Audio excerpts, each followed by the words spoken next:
Dans les livres d'histoire, nous ne trouvons aucune ville plus attrayante que Babylone.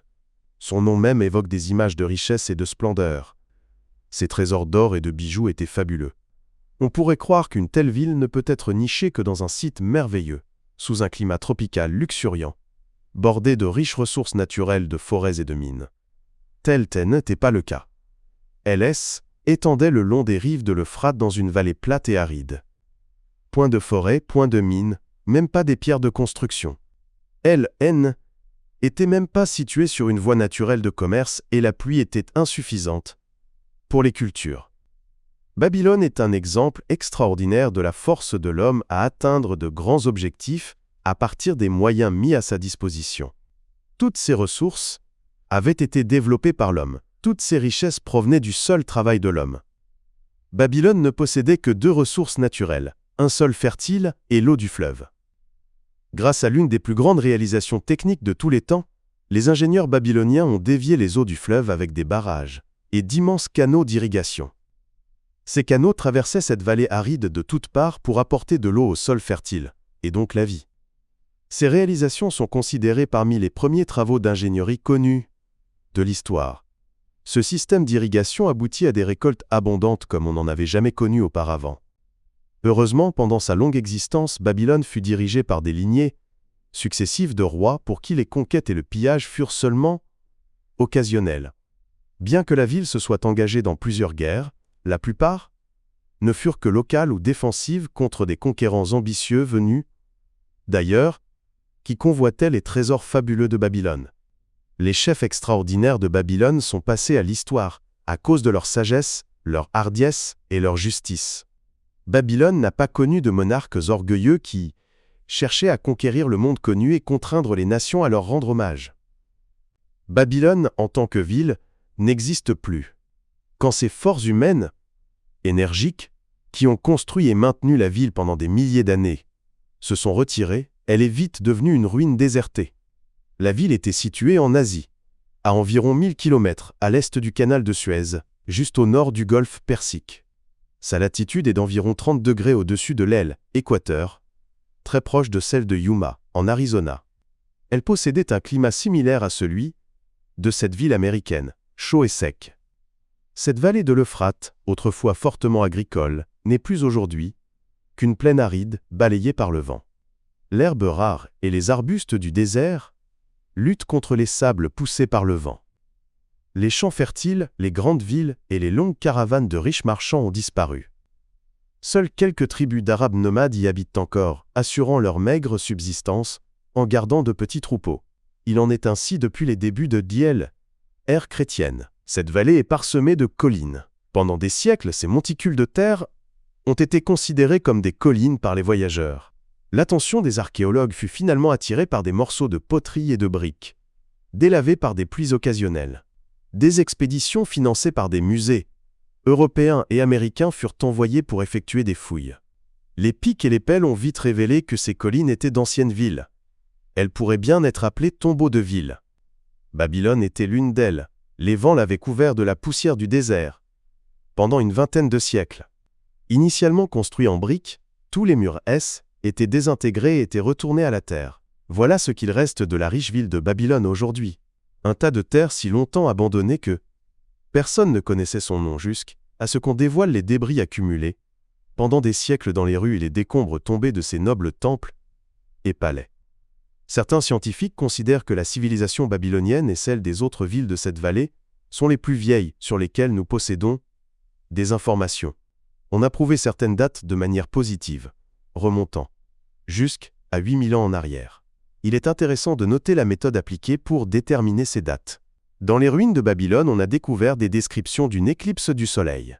Les astronomes modernes ont rapidement calculé le temps d'une telle éclipse visible à Babylone et ont pu par conséquent établir la relation que l'on connaît entre leur calendrier et le nôtre.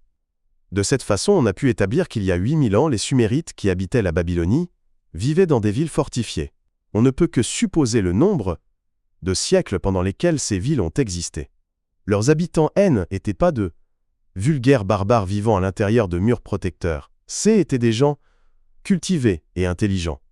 Aussi loin que nous possédons une histoire écrite, ils furent les premiers ingénieurs, les premiers astronomes, les premiers mathématiciens, les premiers financiers et le premier peuple à utiliser une langue écrite. On a déjà parlé des systèmes d'irrigation qui transformèrent la vallée aride en un paradis de culture. Les canaux sont encore discernables, même s'ils sont presque entièrement remplis de sable. Certains étaient tellement larges que, lorsqu'il n'y avait pas d'eau, une douzaine de chevaux pouvaient galoper de front dans leur lit. Ils rivalisent très probablement avec les plus larges canaux du Colorado et de l'Utah. En plus d'irriguer les terres de la vallée, les ingénieurs babyloniens ont réalisé un autre projet, d'une semblable grandeur. Ils ont mis au point un système de drainage pour assécher l'immense région marécageuse à l'embouchure de l'Euphrate et du Tigre et la rendre cultivable.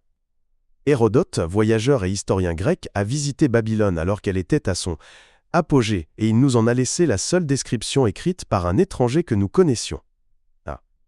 Ces écrits fournissent une description pittoresque de la ville et de certaines coutumes peu habituelles de ces gens. Ils mentionnent la fertilité remarquable du sol et les moissons abondantes de blé et d'orge qu'on récoltait. La gloire de Babylone n'est plus, mais sa sagesse nous a été conservée. Cette trace, nous la devons à leurs archives.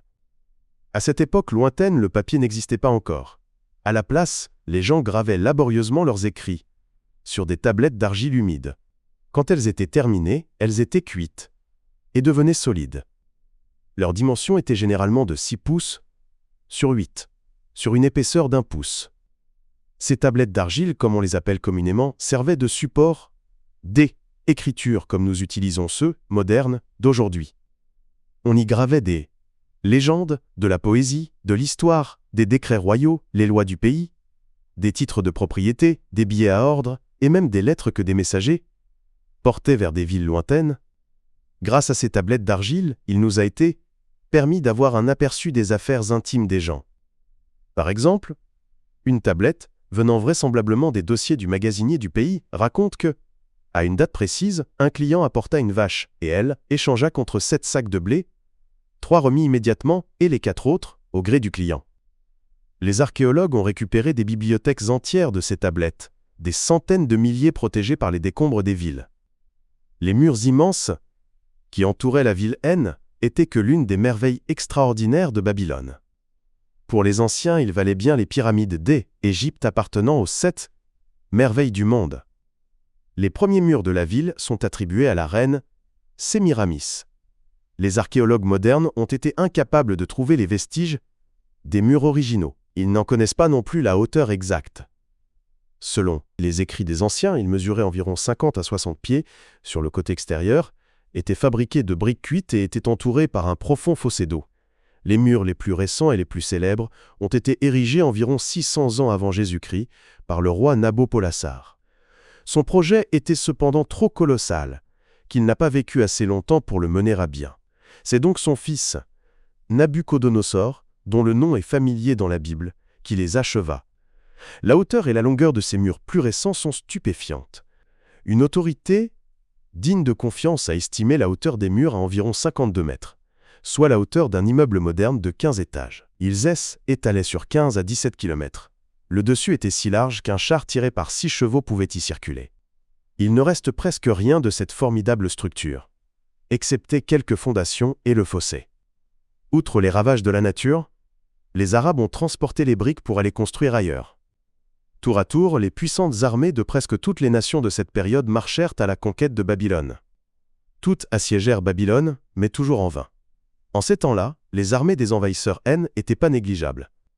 Les historiens mentionnent des chiffres tels que 10 000 cavaliers, 25 000 chars et 1200 régiments, de fantassins de 1000 hommes chacun. Il fallait souvent 2 ou 3 années de préparation pour rassembler le matériel de guerre et la nourriture, le long de la ligne de marche choisie. La ville de Babylone était organisée presque comme une ville moderne, avec des rues et des boutiques. Les colporteurs proposaient leurs marchandises dans les quartiers riches. Les prêtres officiaient dans des temples somptueux. À accent grave, l'intérieur de la ville, une enceinte isolait les palais royaux. On dit que ces murs étaient plus hauts que ceux de la ville. Les Babyloniens étaient d'habiles artisans excellents dans la sculpture, la peinture, le tissage, le travail de l'or et la fabrication d'armes de métal et de machines agricoles. Les joailliers créaient des bijoux admirables. Plusieurs d'entre eux ont été récupérés des tombes de riches citoyens et sont exposés dans les grands musées du monde. Alors que le reste du monde coupait les arbres avec des haches à tête de pierre, et chassait ou guerroyait avec des lances et des flèches à pointe en pierre, les Babyloniens disposaient de haches, de lances et de flèches à tête en métal. Les Babyloniens étaient des financiers et des commerçants intelligents. Beaucoup leur attribuent la création de l'argent comme moyen d'échange, de billets et de titres de propriété écrits. Babylone a finalement été conquise par des ennemis hostiles vers 540 ans avant la naissance du Christ. Même alors, les murs n'ont pas été pris, sa chute est des plus inhabituelle. Cyrus, un des grands conquérants de cette époque, projetait d'attaquer la ville et de conquérir ses murs imprenables. Les conseillers de Nabonidus, le roi de Babylone, le persuadèrent d'aller au-devant de Cyrus et de l'affronter, sans attendre que la ville ne soit assiégée. À la suite de défaites consécutives, l'armée babylonienne s'enfuit de la ville. Cyrus entra alors par les portes ouvertes et prit possession de la ville, qui se rendit sans résistance. Par la suite, la puissance et le prestige de la ville déclinèrent graduellement, jusqu'à ce que, en l'espace de quelques centaines d'années, la ville soit abandonnée, désertée et laissée au vent et aux tempêtes qui la rendirent au désert duquel elle était sortie. Babylone était tombée pour ne jamais plus se relever, mais nous devons beaucoup à sa civilisation. Le temps a réduit à la poussière les murs fiers de ses temples, mais non, la sagesse de Babylone subsiste encore aujourd'hui.